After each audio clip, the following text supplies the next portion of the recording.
to be able to see like, okay, there you go. Yeah. There we go. All right. All right. We got Cam, we got David. Who else we got on the call?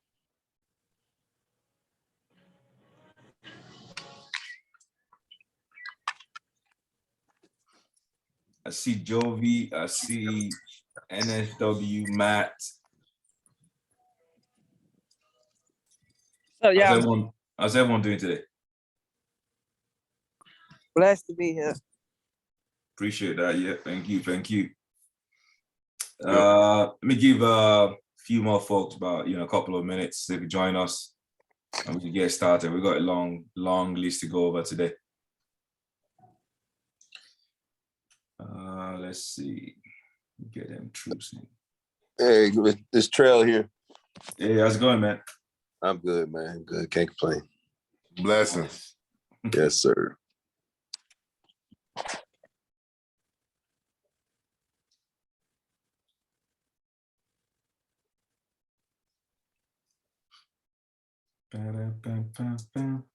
Anyone playing NBA today? I think we got one more game to wrap up today, right? Who won the last game? I didn't get to watch. Who between Celtics and Milwaukee? The Celtics won. Yeah, they go back to. Yeah, and plus Milwaukee had a shooting after the game, so they may be on high alert. Yeah. Oh wow. Yeah, it's crazy out here this weekend. It's at halftime now. The Celtics is up 48-43. Oof. Oh wow. Okay, let me turn it on. I'm up here cooking and stuff, man. The Celtics Sunday at dinner. home now. It's game 7. The Celtics at home. Oh wow. They're in Boston. That's the problem right there. That they're in Boston. Yeah, that's tough. Yeah, tough. All right. Jason Tatum already got 17. That boy, man, he's a Kobe hybrid, man. That dude, man. Everybody that played with that practiced with Kobe before Kobe passed away is really, really good. Yeah. Trevor Booker, Kyrie Irving, Jason Tatum, like, bruh. Yeah. Kobe put something in them boys. It's different. Yes, he did, man. The way he played last game, Lord, I said, man, this dude is ridiculous, man. Oh, he's ridiculous, bro. And what crazy is you can't have no. They said he had a bad game and he had 30. I'm like, yeah. how? Bro, like, but yeah. It's crazy. All right. Yeah, I think we got enough folks on the call today. We'll be doing something a little bit different today. Well, not really that different. We talked about this over and over again, but for some of us, I don't know if everyone here, I know Tanisha is not new. I know Jay Fan is not new. I see Akwasi. I don't know if I'm pronouncing the name well. Yep. Okay. Yeah. I'm not sure if you're new to options trading. Maybe I haven't been on the call that much. My bad. But a lot of the things we do in doing numbers, right? We do quite a lot of things, but one of the most important ones, one of the biggest one we do a lot is options, right? So I want to use this opportunity in the next 5 to 10 minutes to go over a couple of things that we talked about this over and over again. I know David has gone through this. I've gone through this so many times, but the idea is to show us the very intricate details that most people don't really put into consideration when they go into options. And I know we do here, but just kind of reiterating what we talked about before. When you talk about options, everybody talks about this every time. Greeks, they say Greeks. All they're talking about is just, there are a few of them. They're talking about the theta, they're talking about delta, there's gamma. Let me see if I could add gamma here. And there's vega, basically. They talk about these four things, right? You may not notice this when you're buying, depending on your brokerage, you may not notice some of these values when you're buying an option. The other one people talk about as well is implied volatility of an option. Most people don't really look at some of these things, but as you trade, you begin to see how these 4 that I mentioned here, you can see my screen, the theta, the vega, gamma, and delta, how they play a major role. And I'll explain really quickly, just to reiterate what we've been talking about for so long now. Implied volatility is another one. I'll probably spend a couple of minutes on that one. Then the one I'm going to land on, just to wrap it up, slam dunk on this one, is open interest and volume, right? And these two here is what a lot of us look at, which is one of the very first thing that you have to look at when you're trading. So I'm going to start from reverse. Like I said, I'll look at the Greeks. And when they say Greeks, all they mean is just, you know, the Greek alphabet, right? The delta, alpha, and so on. That's all they mean by Greeks. They just call them Greeks, but essentially the delta, gamma, vega, and theta. These four things, they determine how your contract go. Now, so when you've known this and when you've done your research, you found out, say, for instance, let me look at a very good one here, Costco. When you've done your research, you've realized, oh, okay, where do I go in? You found the support, you found the resistance, you're good to go. How do you know which contract you pick? You know, by this chart here does not have all the support and resistance, and I'm not going through that today. I'll let David go over some of the ones he's got. But when you've picked your support and resistance, for instance, right, how do you then know the best option to pick? So let's say in this scenario now, just giving a rough example here, you could see clearly here what happened to Costco when it got to this double top. You know, I know we talk about double top here so many times. You could see the reaction when it rejected this 612 or 609 area. It came all the way down. Then we fell into this market. Obviously, was selling off. And you can see it came all the way down. And we talked about this so many times on the call as well. Lower highs, lower lows, and so on and so forth. And it came all the way down to 479 here, right? Now, why did he? The first question I asked myself, and I'm giving you a bit of an intro into options here, but you know, just going over support and resistance basically. First thing I asked myself is, why did he bounce here? Why is he not bouncing here? Why is he not bouncing there? Why is he not bouncing here? And the first thing I see is, I kind of zoom out and I see, oh, he bounced the 479 area previously, and around there was a massive consolidation around there as well before he went up. So that area must be telling me that's a good area, right? Now I've done my legwork, right? I found out the best area where it bounces. I'm not saying Costco is going to bounce here. It's not going to come down. You know, it may go down all the way to 400, who knows? But right now I'm going with 1, 2, 3, 4 times that Costco's bounced, right? Another thing you could do is look at the RSI real quick again. Again, these are all recaps. You already know this, but I'm just giving an intro into where I really want to land in the options area, right? So I look at this, I see the RSI bounced around this area. I see the RSI bounced around here. And when I'm looking at this, you can see the RSI did not really bounce, like it just went, you know, a little bit of consolidation here. You can see about 1, 2, 3, 4, 5, 6, 7, 8, 9 days it spent around there, then it started to go up. One thing I look out for is what's the catalyst that made it go up. In my mind, I'm thinking this particular one here, they have earnings not this coming week, the upper week, 26th of May. So I'm thinking, okay, maybe this area is going to hold again, buyers going to come in, and this is a nice reverse candle again. So I've done a recap of support, resistance, candles, and everything now. Now let's get into options, okay? And I'm going to talk about Greeks. I've seen the 479. I know options are coming 26th of May. I'm not going to buy this week, right? Because it won't help me to get the good run into the earnings, right? You want the run up into earnings. You don't want to buy, you don't want to sell too early. You know, maybe Monday, Tuesday is going to be a good time. You never know, but you want to be in there, right? So I'm going for the 27th in this scenario. I could go really far as well. It depends on how you really want to play this. But let's say we go for the 27th. I'm on Webull here, so it might be slightly different from yours. Maybe what Robinhood is slightly different, obviously, but I'm on Webull here and I see a lot of the prices. You guys know about options. You pick a good price and you know which one you want to obviously trade. So when I look at this now, I look at 490, 470. So Webull does something. It colors the in the money options blue. Like this, the left-hand side is the call, the right-hand side is the put. You can see the in the money, the blue, basically telling you these are obviously in the money already, which means that the strike prices are less than the price, the actual cost.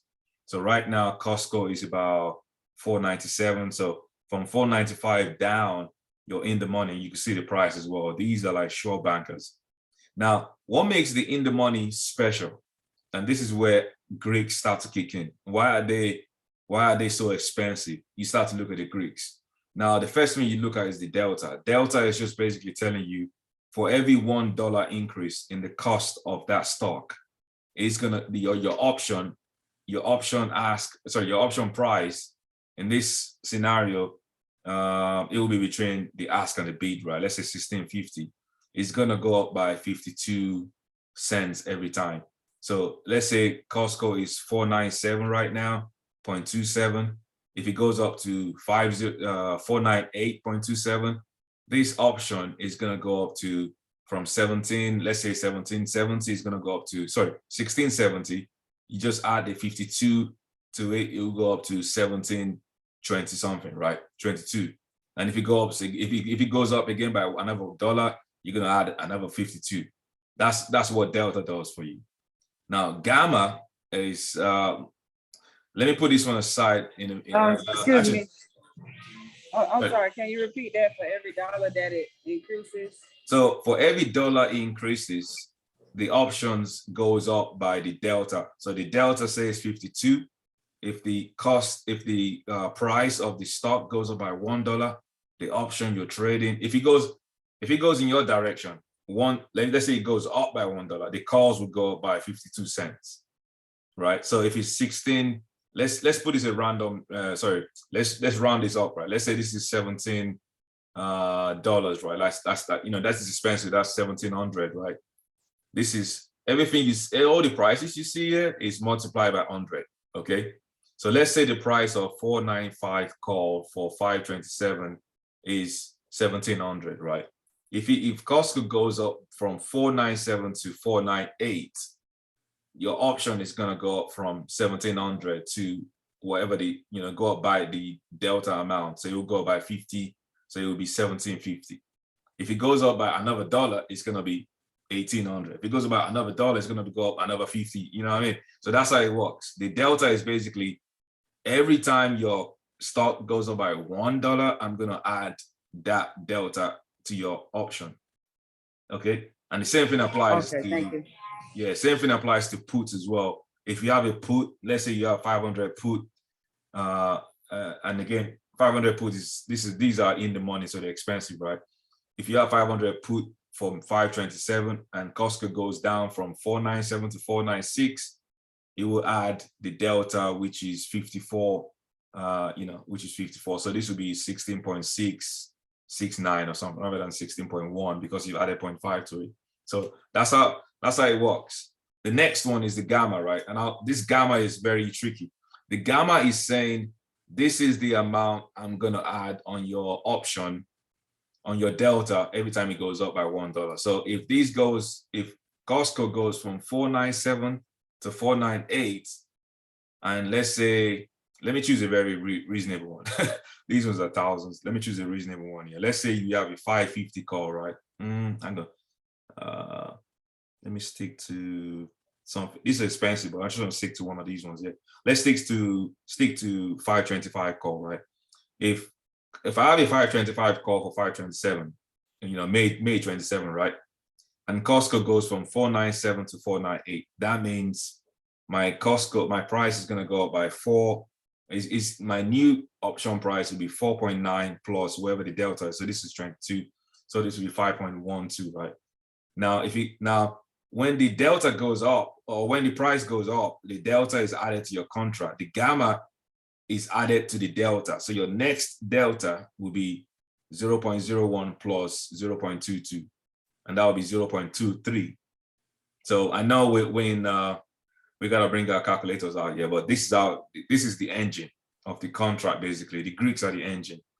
Now, you've added 1 cent to your delta.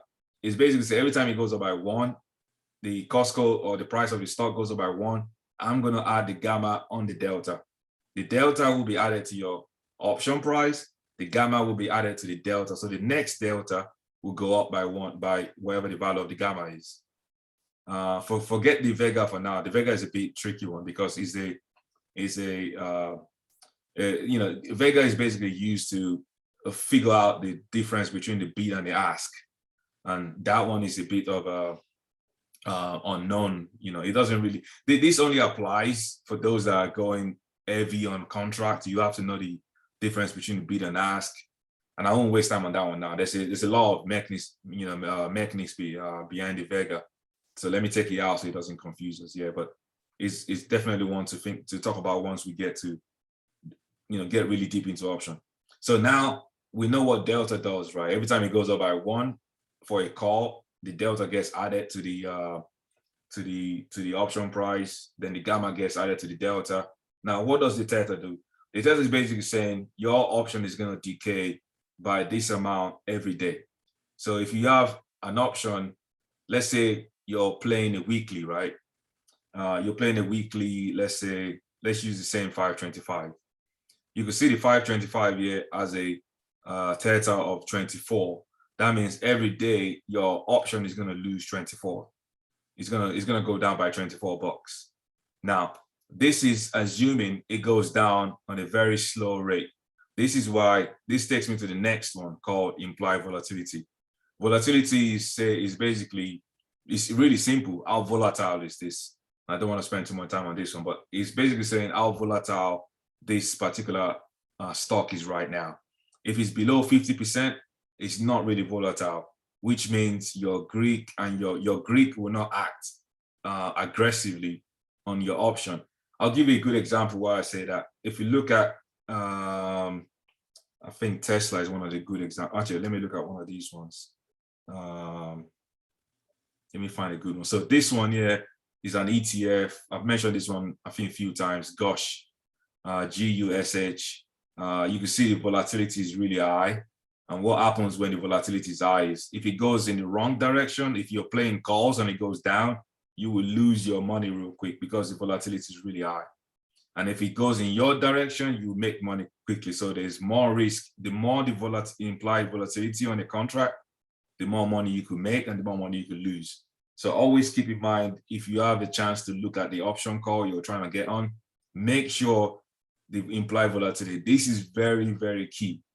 If you get an option when the volatility is above 300%, you will notice that you're not losing money, but the next day, everything is going to go, if it doesn't go your direction, it's going to go really bad. So always make sure you're not jumping on a call that has a high volatility and you don't have a strategy to get out.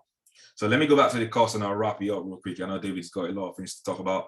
So I was talking about Costco, May 26 is their earnings report, and I'm looking at this and I'm like, what do I really get here? So after I looked at the Greeks, one thing I do on some of these option plays, I look at the Greeks and I go, I want an option, and this is before I go into open position and volume, I want an option where the delta is more than the theta, right? You want it, if you're buying calls, obviously, or even puts, you always want whatever they're going to add to your option to be more than what will be taken out.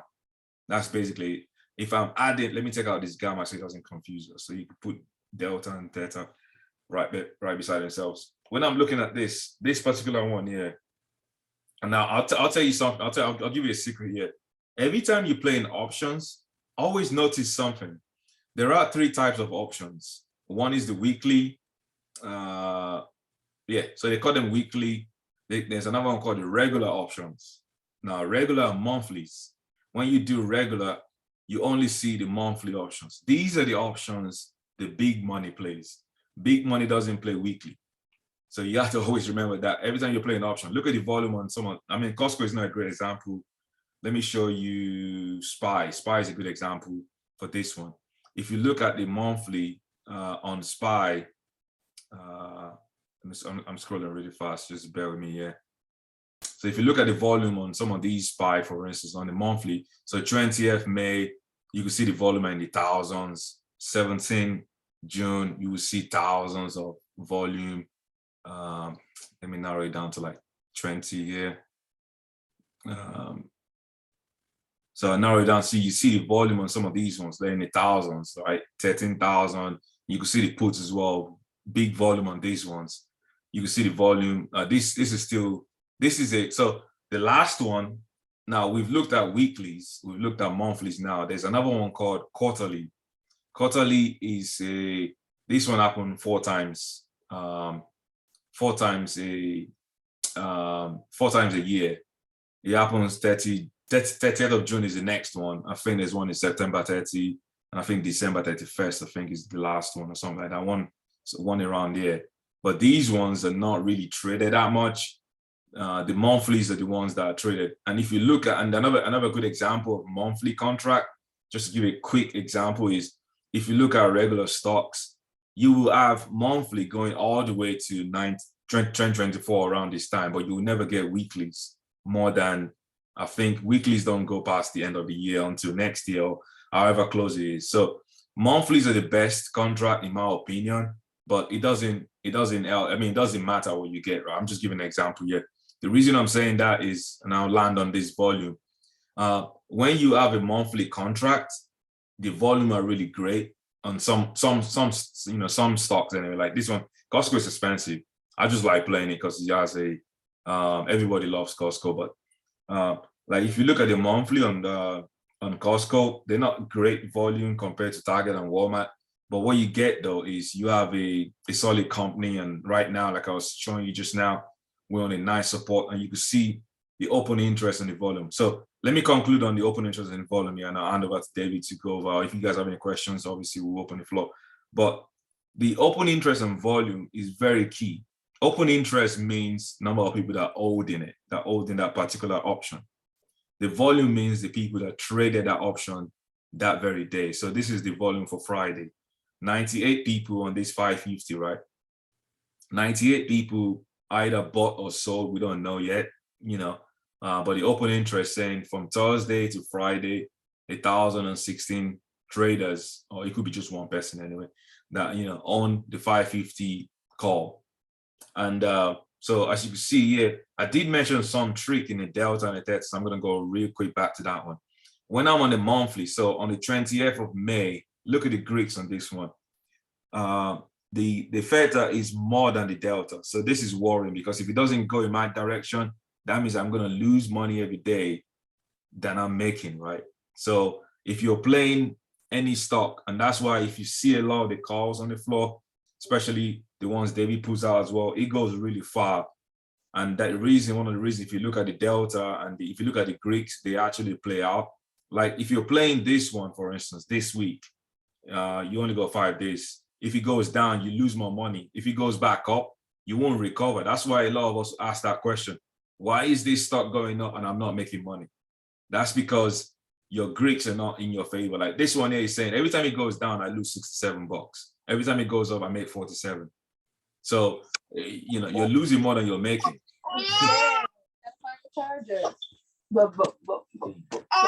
So you're losing more than you're making. So it doesn't matter if the stock goes up and down all day long, you will end up being negative. So that's why you have to be really careful. You want to go far. If you really want to go buy a good contract, you want to give yourself time. Unless you can just swing it overnight or a few days trade, that's fine. But like this one here, look at the difference between, look at the 550. Actually, let's stay in the 540. I know this is expensive, but just keep it, bear with me. The delta is 21, the theta is 20. So this one here, if it goes my way, I'll make more money. If it doesn't go my way, I don't lose that much, because I could easily make it back when it goes my way. Right. But if you play 540 for May 20, which is, look at that, you're losing $10 every day, you're making $3. So unless it really goes your way, you can check out. That's why you see a lot of negatives in some of these values, but you have to be really careful with the Greeks. Now, let me go back to the volume and wrap it up here. The volume is great because some of these stocks, you have to understand the stock you're playing. If you go to, I think I have one here. If you go to Target, like Target has great volumes. Like this one, 250 call on the 20th of May because they have earnings report. And you can see what I was saying about the implied volatility. As soon as the earnings report gets closer, they begin to go up. Like this is 65% now, compared to Costco that was 30%. But you can see the open interest. And one last trick here about open interest and volume. I know there's a lot to take in. I don't want to rush us. I'll keep on talking about this. One key thing you have to think about open interest and volume is you have to always look at the amount. If the volume is more than the open interest, that means more people are buying in. Let me repeat myself. if the volume is more than the open interest for a given day, that means more people are buying in. Because, I mean, look at this one. 3,700 people, if they sell, that means we have, what, probably 9,000 people that bought more or maybe traded on that day. So there's bound to be at least more people buying than selling on that day. So like this contract, yeah, this is SPY for Friday, 402. It tells us on Friday last week, 12,000 people bought. Thursday last week at 3,700, Friday at 12,000. So by Monday, this is gonna change to maybe 7,000 or 8,000. Sorry, say that again. Okay, yeah. So if you see the volume being more than the open interest, that means more people buying into that option, and that gives you an indication that okay, then you know, people trust this direction. You may never get that in a given trade. You may never get this every time. It's one of those things that you rarely see. Like on SPY, for instance, I think looking at this, everyone here on SPY, they must be bullish because the volume from 402 all the way to, as a matter of fact, gosh, all the way down here, all the way to 414, there are more volume coming in than people that, you know, probably selling or holding it. So that means every majority of the traders here are thinking SPY 414. They don't have to wait till Friday to sell, obviously, but they're thinking, I think Monday, Lord, then we'll probably check out. But that's just the way it is anyway. So, and I know, like I said, it's just a recap of option Greeks. I don't want to spend too much time on it, but we'll try and do this over and over again. I know we talked about this before, but it doesn't hurt to learn again, right? So I'll open the floor for the next, let's say, 1 minute. If you have any questions, just let me know. If not, I'll let David take over. Anyone got any questions about options? You just want to go through real quick.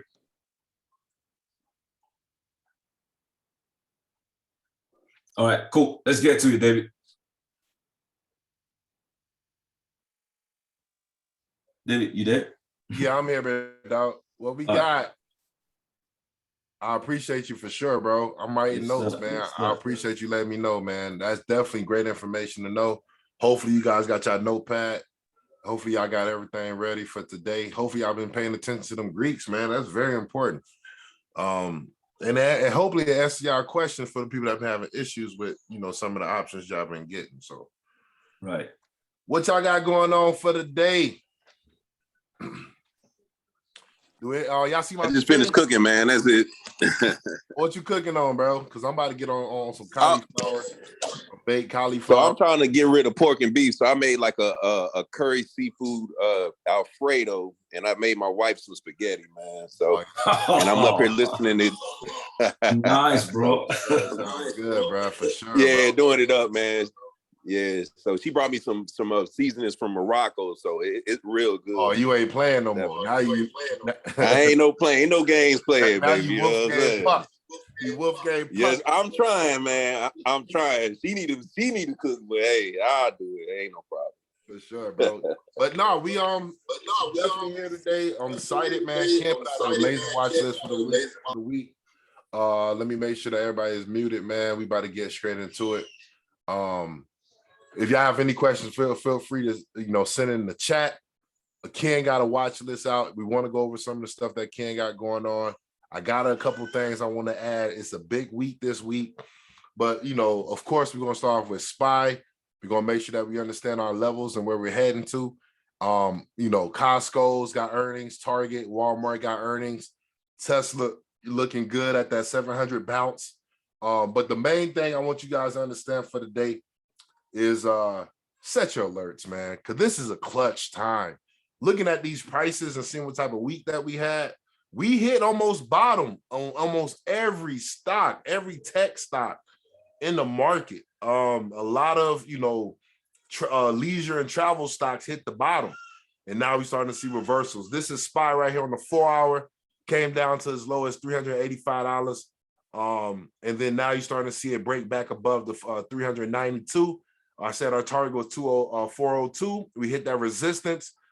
Hopefully we break above and we get a continuation, but if we don't, look for your entry to be at 392 for sure. And what we really want to see is consolidation. this gotta be the month of consolidation. I'm extremely bullish in June and July. So if we get our consolidation that we want throughout this month, we'll be able to see some breakouts once these things start breaking above the resistance levels. Now, if you guys are new to this, please pay attention to the charting. This is how you make the bulk of your money. We're going to give out, a couple options here and there, but we really want people to get adjusted to seeing the chart consistently and being able to take advantage of, resistant breakouts, support buy-ins, so forth and so on. So SPY again has to break 402. I believe above 402, we may have a nice run towards 420.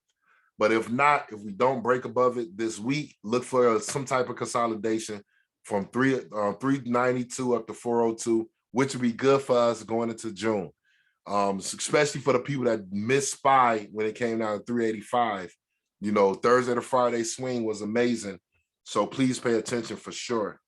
But my list ain't that long, man. I definitely got a couple things. Ken took care of a nice, it's the same things every week, man. Just staying consistent at it. That's what's going to get you the money. So let's go ahead and look at Facebook.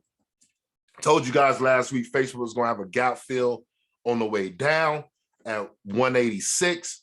And there you go. We had a gap fill at 186 here. On the 1 day, let's go to the 1 day just to show you the gap. Whenever you see a chart having gaps like this, like a price action is gapped up, from, the bottom to the top, it went from 146 in a short period of time, bounced all the way up to almost $200 and some change.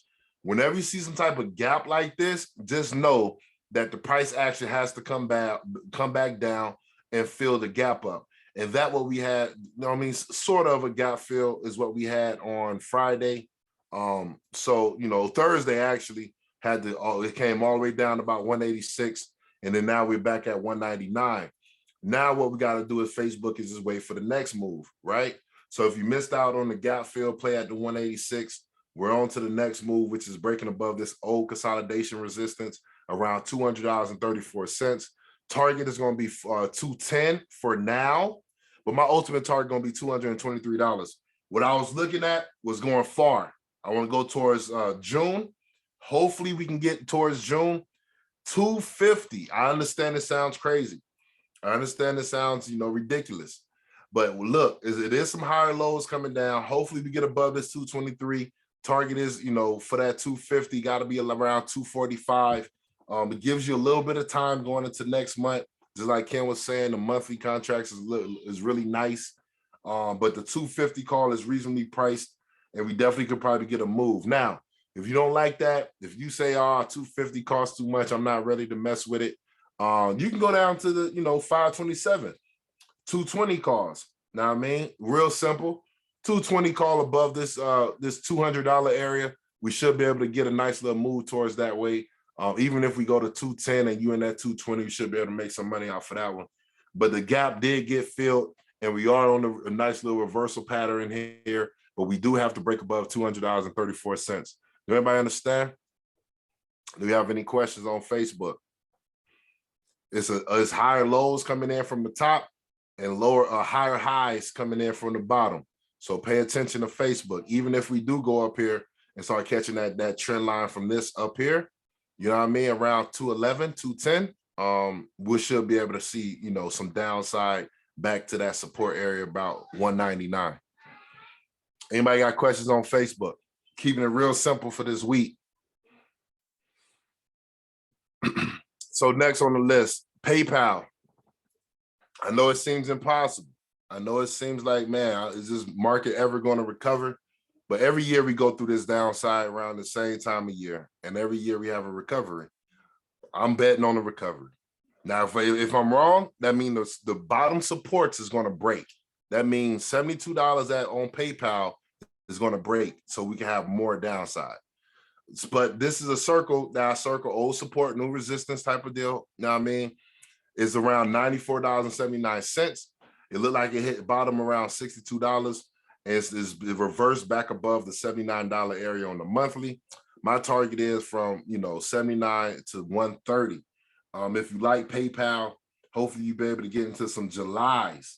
I know it seems impossible, but if you can go further out, knowing that the earnings is going to be coming up in July, you can be able to get you a 120 call, 115 call, 110 call. If you look at those calls and be like, man, it's too expensive, man, I can't really mess with it because of what I'm trying to trade is in the zone, right? So we consistently getting in between that zone of $78 up to 132. So if you get you a 110, 115, 120, you'll be within that zone. And if this does do what it's supposed to do, once it breaks above $94.79, we should get a retest to at least $123. And we know PayPal been beaten down for a very long time. Here go your monthly chart. We had a huge beat down back to that old support area from 2018.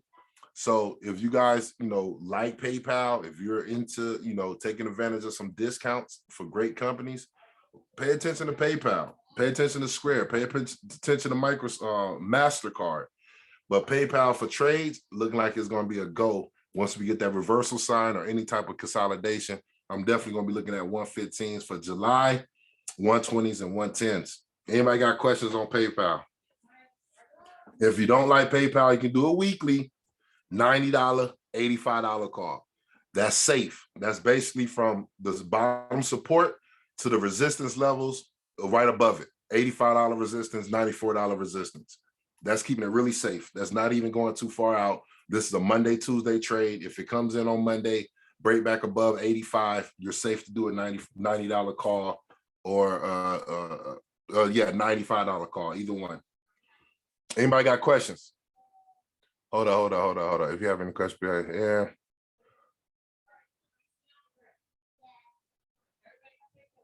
What's JUI? I think Jan meant July. Oh, July. Yeah. Yeah, July. I like July for PayPal because I want to buy myself some time. If June and July is bullish every year, I want to be able to get into it at the bottom and run that all the way up till July, knowing that the earnings is going to be coming up around that time. So that's the reason I went for PayPal with that long expiration date. And let me see where the earnings is coming back up again. That'll be, give me a little direction. July 29th. So hopefully you get some traction from June and July. You know how what happens around earnings time, get a little bit more traction, and then you'll be able to capitalize off of it. That's why this is actually kind of close to the money for the 110, 120s, and 115. That's not really too far-fetched. Too far-fetched is me saying get a 170 and 180, and then y'all be like, okay, hold up, now you're going too far. But this is not really too far-fetched, man. This is the monthly time frame. This is my pink lines. The blue lines is my 4-hour time frame. And we're just definitely going from pink line to pink line, which is from $78 to $132. So that's not really, too out of the question.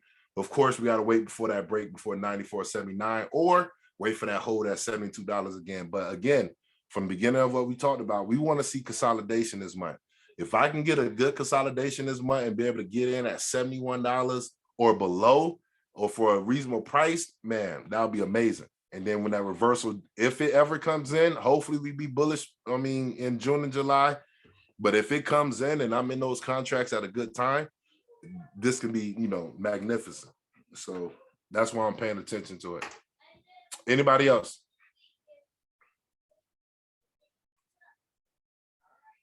Walmart.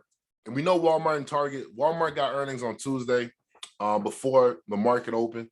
Which means if you're into Walmart, buy your contracts on Monday.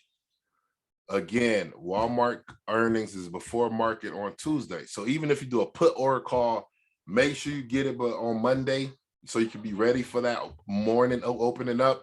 And then, Target is the next day after. But here go Walmart. Again, it held pretty well. Hopefully you guys played that 150 put at 152. Congratulations. There was like $100 ran up pretty nicely. And then it came back down to that $46 area, which used to be resistance back in, December and January. And here go March. Had a nice resistance as soon as it broke above. I put out the 150 call, 155 calls, and it ran up to about 160. Now we're back down to that entry price that we put it out before, back in March. Now we're back down to that price. And let's see if we break this trend around 148, 149. I like this hold in the small area of consolidation around 146 up to 148. I like that because it shows us that it's not breaking down. It's just going sideways. It's trying to make a decision. And hopefully this earnings can put them over the top back above 149, where we can get that new retest towards 158. Now, I mean, if we get that retest towards 158, that's a $10 move. 155 call for the weekly would be nice. 150 call for the weekly would be nice, or the 160 for the weekly would be nice. Since it's on Tuesday, these contracts should be reasonably priced for the earnings. Now, you got to play a put because you have to straddle, right? We have to straddle. My thought was to go down to at least 130 on the put, 140, 135, 130 for the put.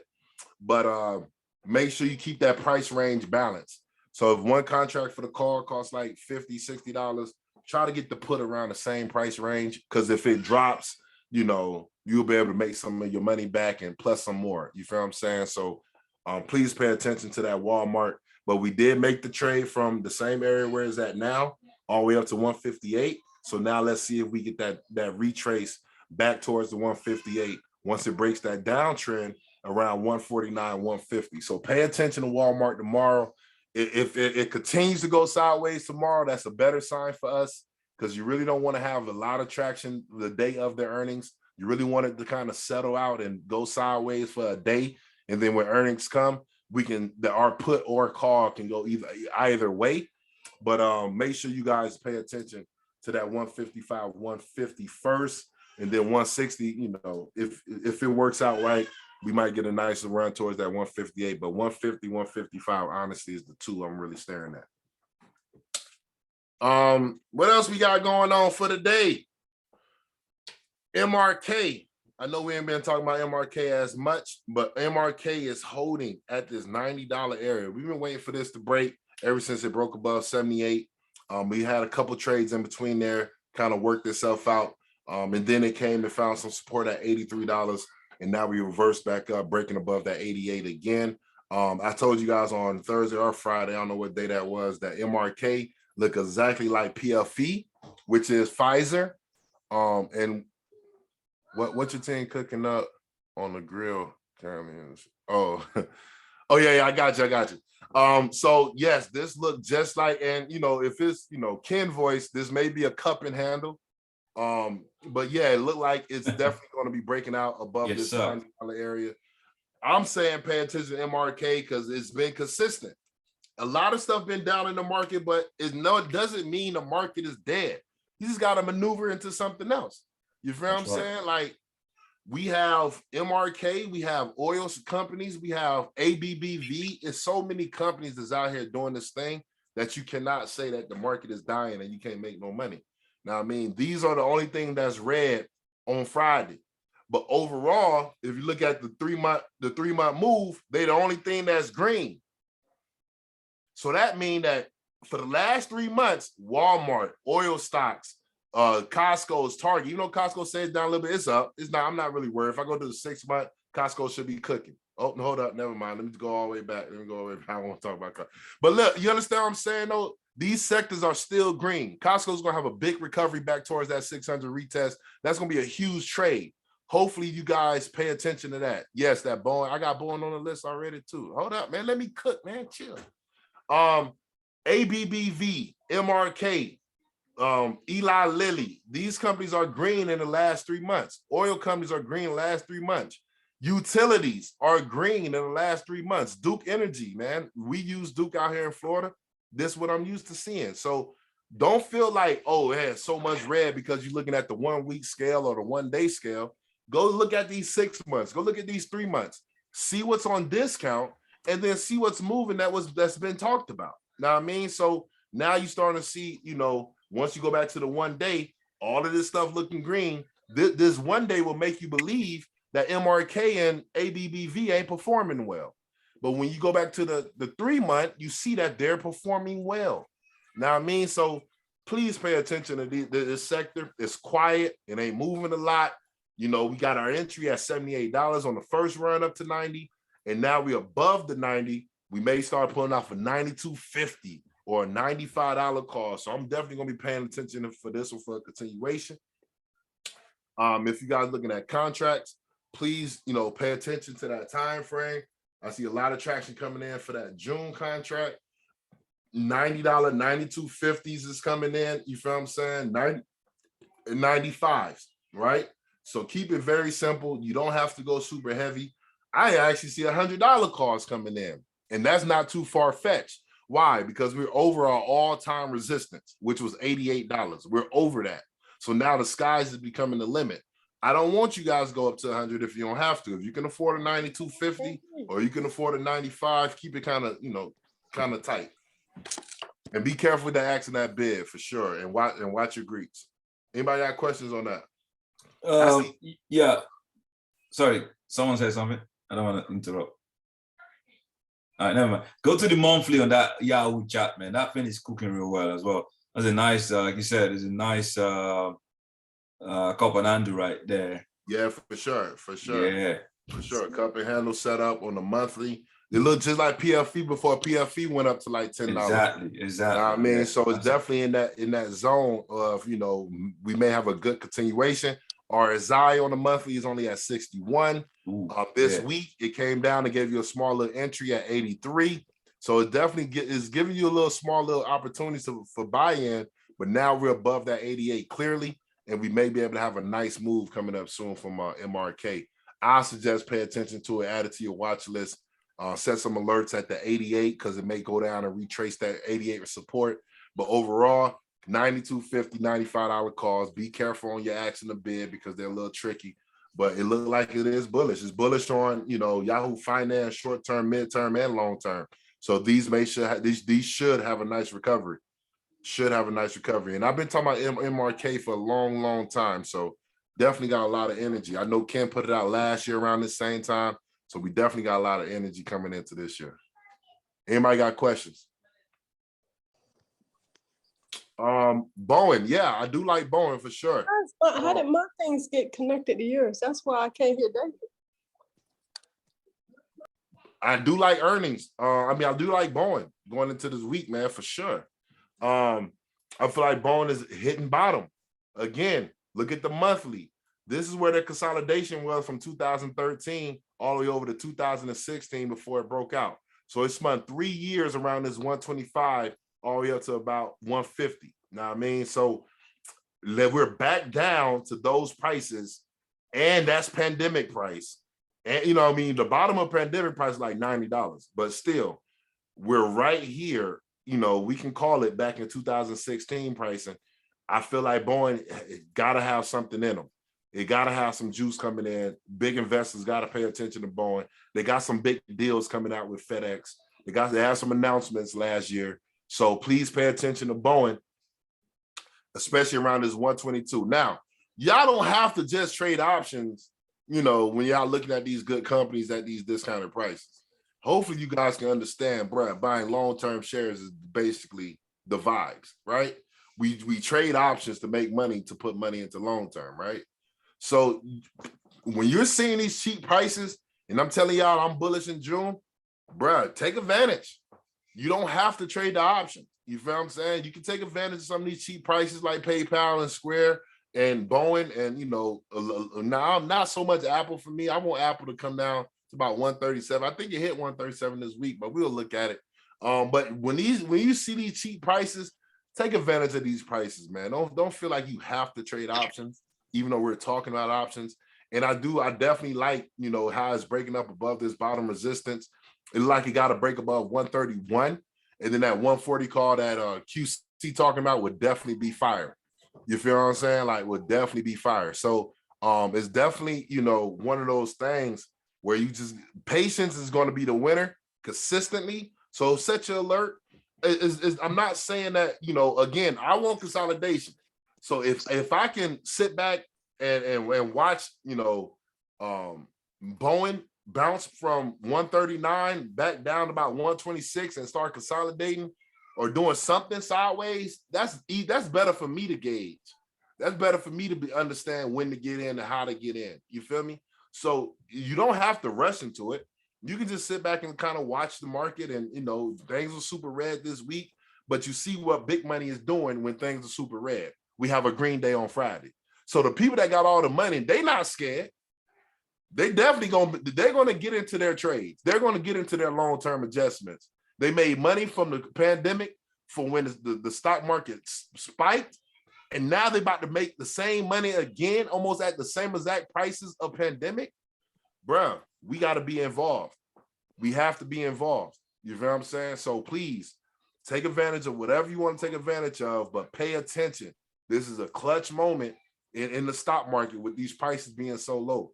So Boeing, 140 call for the weekly above 131 can work. If it does go to 131 and don't break, look for that downside back down to about 122 because that's going to create a double top. But either way, you got to trade. Anybody else got a question about anything before I jump into something else? Let's go back to last week, FedEx. And this is being consistent with trading, guys. That's all we're doing. We setting alerts. We're being consistent, and we're just, trading what we see. When them red days come around, y'all got to be out here like vultures. I mean, y'all got to be out here paying attention to these charts and making sure we get the price range that we want. Now, we traded FedEx from 200 up to 217, 213 once before. Then it came back down, found support at 196. I told y'all last week I missed that entry, but I did not miss that 203. Came down to 203 this week, and then we retested at 213. You feel what I'm saying? I told you my target was 216. We're right here. If we find this nice support, this was an area of consolidation. I'm not trying to, blur. I hope you guys can see this. I'm not trying to blur you guys out. But look, understand what I wrote on my notes. Broke above resistance has to hold this level. This is us trying to look for a hold. If it come that back down to 209.17, look for a hold at that level, and then a retest towards that 213. We're definitely going to be able to pull off some 220 calls. Going towards. Let's find a new date. Hold up, because I don't like this date for this week. I don't like the same week. Like when you get into the monthly contracts and then 520 start getting a week of, that's a little tricky. I'm just giving y'all up. If y'all got some 520s, try to maneuver off of those the first 3 days of the week. I'm just being honest. Like them 520s is a little tricky the week of. A lot of people be collecting their checks. You know what I mean? I don't want anybody to be a bag holder. Here go FedEx. Oh yeah, it's in June. So we probably can look to, I see September picking up a lot of volume. A lot of volume for September. Somebody knows something. I'm talking about 250s, 290s, 230s. That's a lot of volume. Let's pull it back a little bit. Yeah, I could probably pull off a 240, 230 call for June. I like that. Y'all like that? Do y'all like that? It's not bad. It's not bad. I mean, if it goes out July, what's that? They put E on that July. What's that E? Is that earnings or earnings? Yes, sir. June 23rd is earnings. Aftermarket. Oh, okay. This June 17th, the week after the 24th, there's not a lot of volume on that week yet. That's not going to pick up until the week of. Yeah. But if we could squeeze in from June 17th, get a nice little traction run. Let's see how the chart look real quick. Get a nice little break above this 216. We in the money. Now, 216 has been that resistance for a little minute. It hasn't really broken above that. It's been testing at 213, but 216 confirmation line for that next move toward 224. If you're into some 240s with a whole month left and it start doing this move, it's bullish short term and long term. Mid-term kind of, slow, but it's been doing its thing. It tested this bottom multiple times. We found some trend lines in between here. Let's delete some of this stuff because I know y'all probably hate looking at it. But yeah, it has some downtrends, uptrends, but now we back on that uptrend, man. If we get above that 216, man, it wouldn't be nothing wrong with them July contracts, them June contracts. 230, 240, because the target will definitely be 224 above 216. And then, the month is from 203 up to 231. So it wouldn't be nothing wrong with, grabbing a 230, 240 call with a little bit of time. This is my idea. What you think? I think it looks good, man. It's going to retest that pen. Like you said, it pays right real nice on that 203, and it's heading up, man. As long as, it's bullish, right? Well, it will be, because you see that it's bullish on the monthly. The monthly got the big green candle coming in. Yeah, that's a nice, I don't know if it's a bullish or ramen, but see what he did the last time. I got to look on the weekly. If we got two of them things, then we straight. Bullish and golfing on the weekly. Two of them things, right, lined it up. Yeah, he's gonna find one more amigo and we out here. Right, exactly. That last one should break the 216 and we out of there. I'm just saying, I'm not trying to put y'all on FedEx 3 weeks in a row, but I'm trying to put y'all on FedEx 3 weeks in a row. But yeah, man. Yeah, I like FedEx also. I'm not trying to hit y'all with a whole bunch. I'm trying to hit y'all with a different looks so you guys can pay attention and see what's going on. CNX, NX. Let me see what you're talking about, cuz. CEN. I think Tanisha was asking about CCL. I know you talked about you're gonna put that out too. Oh yeah. I got Carnival. Yep. I got Carnival Cruise Line written down. Support $13.11. Resistance $17. I got some contracts down for July, $20 calls. Earnings on July 6, 2022. I think cruise line is gonna come back heavy for the summer. Here go the penny stock. Oh no, it ain't a penny stock no more. This is a big boy. Oh, it's a mid cap. It's a mid cap. Had a lot of downtrend from this one. Let me see. Let me set it up real quick. Support and resistance, man. Basic stuff, man. Nothing too heavy. Not trying to confuse a lot of folk. No, all I'm doing is taking quadrant lines, putting them from the bottom to the top, which basically is the bottom support all the way up to the top resistance. I mean, which is about $30. Price of the stock right now is around $12.79. Is there announcements? Any news coming out of this company? That would be good if I have some little support like $10. If we come down to $10, watch that $10.11 hold. Hopefully that'll create a higher low scenario, and then you'll be able to take advantage of it. But the trend line did break from the bottom support all the way up to about $16. It did break that trend line, so we look like we are going to touch the $10.11. So be patient. The bottom of this is $3.71 on the monthly.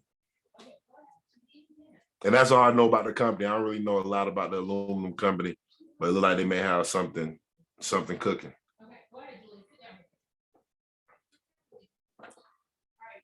Anybody else? CCL. Let's get straight to it. And I'll screenshot this and send it to you if you want me to. And then you'll have your monthly supports and resistance. So if we bounce off the 10, look for that retest towards 16. Now, I mean, you could trade from $10 to $16. That's not a bad trade. You feel what I'm saying? Especially if you're doing whole shares. I mean, that's a $6 move. That's about almost 50%. I mean, so that's good returns.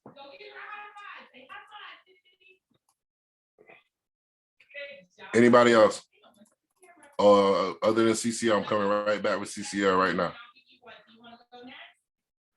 All right, CCL, man, Carnival Cruise Line. I think cruises and look, man. Listen, I'm just an obvious person, bro. Like I'm gonna look in public and like go on Facebook. I'm gonna scroll. I'm gonna just do stuff that's pretty much obvious and find out what people are doing. You feel what I'm saying? Like you see people spending money on cruise lines and everybody getting prepared for the summer, and all this stuff is happening. Dude, why not look at these cruise lines around these prices? These are some bottom prices, man. You feel what I'm saying? This is where it consolidated at for pandemic. It went from $13 all the way up to about $17. We're back to that $13 area to $17 area on the monthly. This was that pandemic sideways movement. It did it all the way from April, all the way over until November before it broke out. Once it got above that resistance in November, we had a nice run up to 29. I think I did $30 calls during that time. And then it didn't break and hold above 29. Brought it back down. You feel what I'm saying? So now we're back at that $13 area. Listen, Carnival going to come back one day. It's going to come back one day, guys. But right now, we're definitely on that cheap side. We got that $13 area. It broke back above 14. We look like we're going to test that 14.90. Pay attention to that 14.90 break here. But $17 calls is making it, real simple for us all the way to July. $20 calls for July, making it real simple for us. If you want to be a little bit, tighter and be like, I don't want to go too far out. I want to see what happened when it retests this $17.28. You can do a $17 for May 27, 2022. And that's simple for Carnival Cruise Line. There's nothing too heavy, nothing too stressful. You feel me? Keeping it real simple and straight to the point. Yeah, whole shares on CNX at $10 would be smart. If it breaks below $10, you may see $3 again. Back to the penny stock area, but they have to have some type of catalyst that's going on. I don't know too much about the company. But when, just pay attention, be careful. But Carver Cruise Line, high volume for this week is already coming in. You feel me? For the $17 area, that's only 4 cents. That's crazy. And just like, that's close to the volume being higher than the open interest. That's really tight. But $17.50 call, $16 calls is coming in. I think people are expecting a retest for Carnival Cruise Line this week. And then, let's see what happened if it retests to $17.28. But if you get into it, make sure you have an exit plan and make sure your resistances are being broke on the way up. So please pay attention. But $13.11 is the bottom. On the monthly. And then, you see how we got a nice little reversal 3 king set up on a 4-hour, small little flag coming in right here. We may get that retest towards 1490 coming up this week. And mind you, this is a good time to get cheap contracts. And you can get multiple cheap ones. $17 call for Carnival Cruise Line, all the way from, 527. Let's go show you that one. That's 1 week after this week. I just went out 1 week. I'm like, I don't buy a little time on Carnival. They're number 14 cent. So we get that retest towards, 1728 from down here where it's at. That's a nice move. That's a nice move. Hopefully things don't spike. I think everything gonna gap up tomorrow. I haven't even looked at futures. If anybody looked at futures right now, if it's green, we're going to get some gap ups. And that's it's that's green right crazy. now. It's green? Yeah. Yeah, it's going to be some crazy gap ups. So anything that you're not in, I suggest to chill because these gap ups going to be filled on the way back down regardless. So, if you ain't swing nothing from Friday to Monday, just let Monday kind of play itself out. It may be extremely green and it's going to be nail biting, but this is why everybody was waiting for their one example. Carnival came down to $13. That's why you see a lot of volume on them 17s, them $15 calls, because they know $13 is the bottom all the way from pandemic level. And we had a consolidation at that level on a monthly. You know what I mean? So everybody was waiting on that $13 to get pinched again. You know what I mean? So I'm just saying, don't beat the messenger. Anybody got questions? Yeah, there's gonna be some big gap ups, man. That's gonna be crazy tomorrow. Tomorrow about to be lit. But this is why you gotta wait, bro. Whenever people saying, "Oh man, the market's super red," that's good for us. Obviously, it's good for rich people because they got back in and the market went suddenly green. So I'm just saying. Anybody got questions so far? And again, I believe that Carnival Cruise Line gonna end the year around $25. I may be wrong, but I really think Carnival gonna have a good recovery after this summer, man. I think everybody gonna be outside for the summer. It's gonna be a hot girl summer this year, hot boy summer. I'm just being real. Anybody else got questions?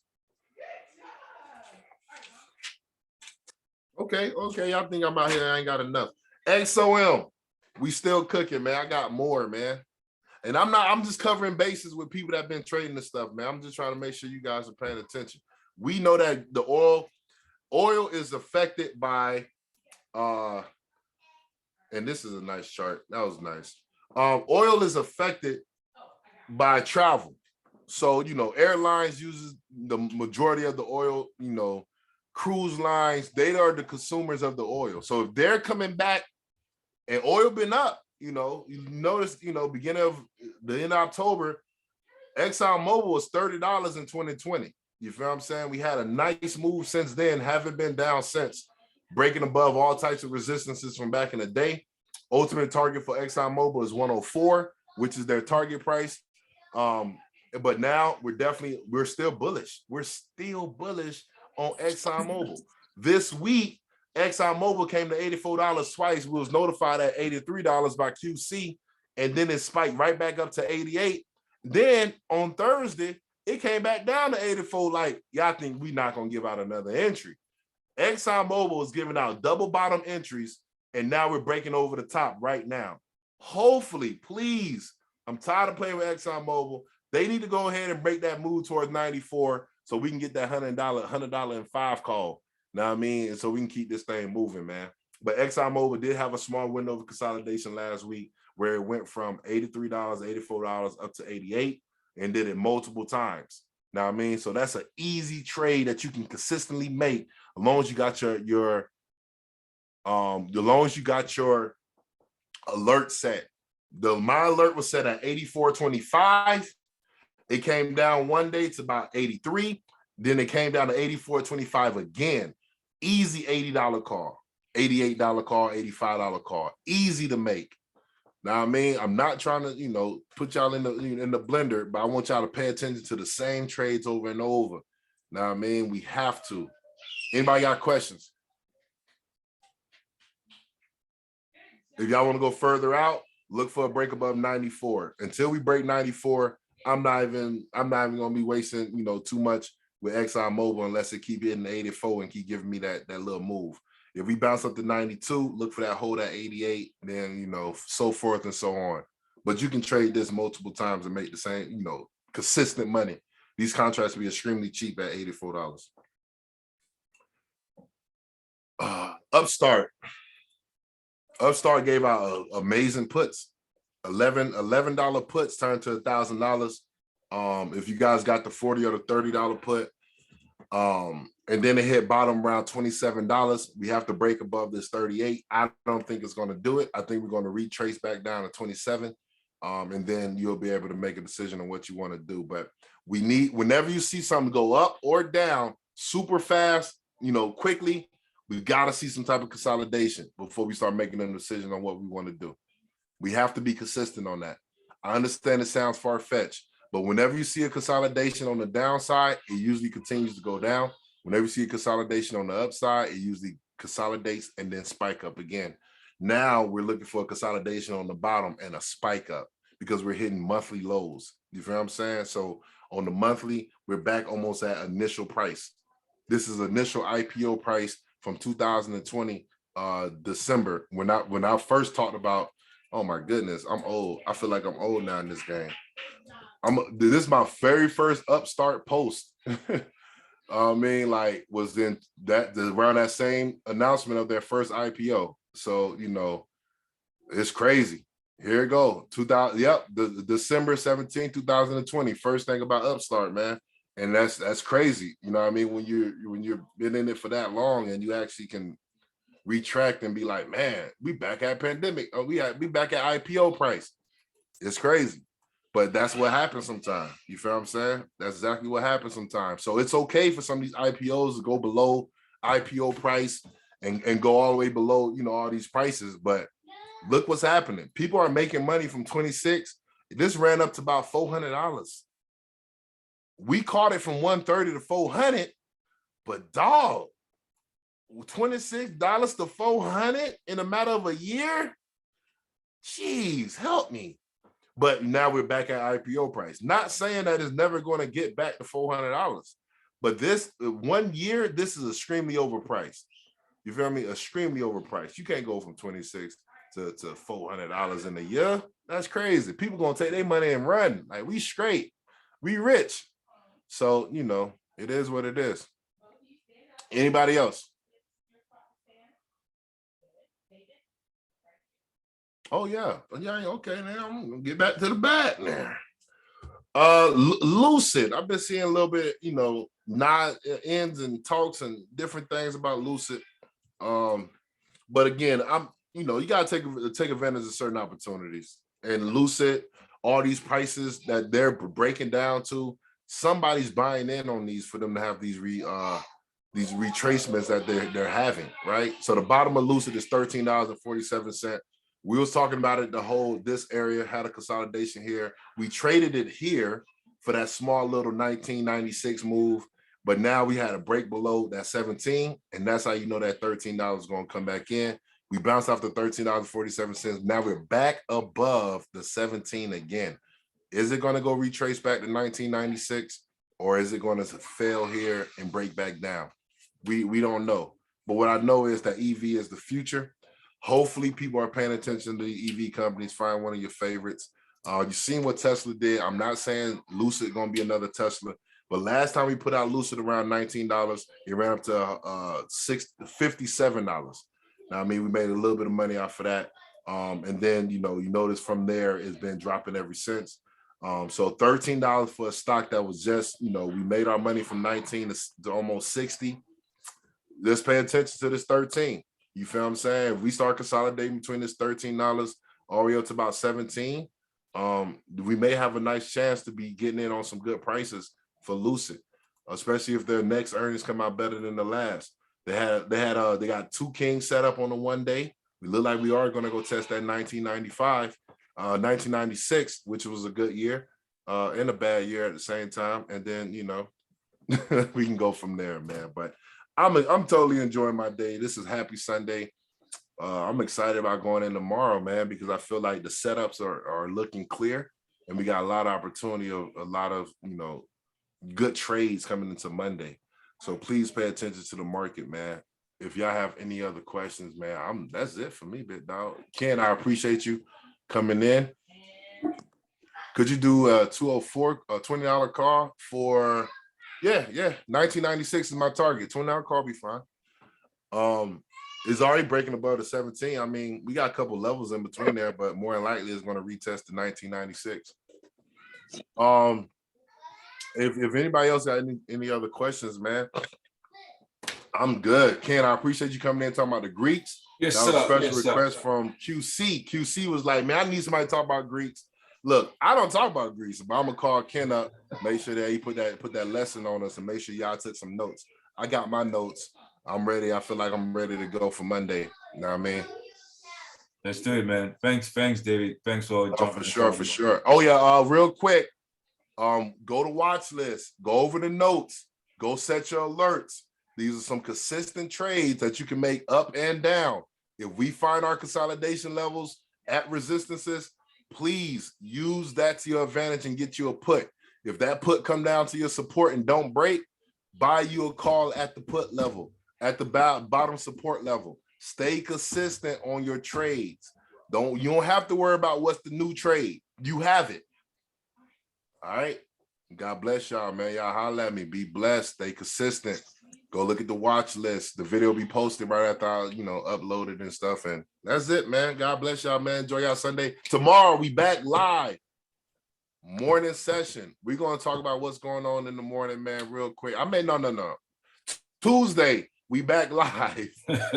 We did the Sunday session. If these notes don't work, we will adjust. But, just pay attention. Have a blessed one. Yeah, appreciate it. I'll start recording now.